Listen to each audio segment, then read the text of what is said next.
మా లోకంలో ఆ దానం చేశాం ఈ దానం చేశాం అంటారు, గొప్పదే. అసలు నిజమైన దానం ఏదో తెలుసా? గొప్ప దానాలు చేసిన వ్యక్తిగా కీర్తింపబడేవాడు ఎవడో తెలుసా? మహాదాత అని కీర్తింపబలిచిన వాడు ఓర్పు కలిగినవాడు.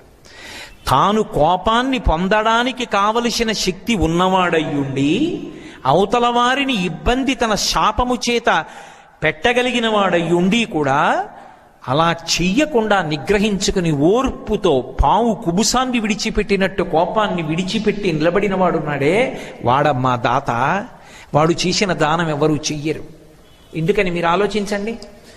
వాయువుని వీళ్ళు కానీ శపించారనుకోండి, నువ్వు అంతటా వ్యాపించావని కదా నీకు గర్వం, అందుకు కదా మాతో ఇలా మాట్లాడి ప్రవర్తించావు, నీకు వ్యాపకత్వము లేకుండుగాక అనొక మాట అన్నారనుకోండి.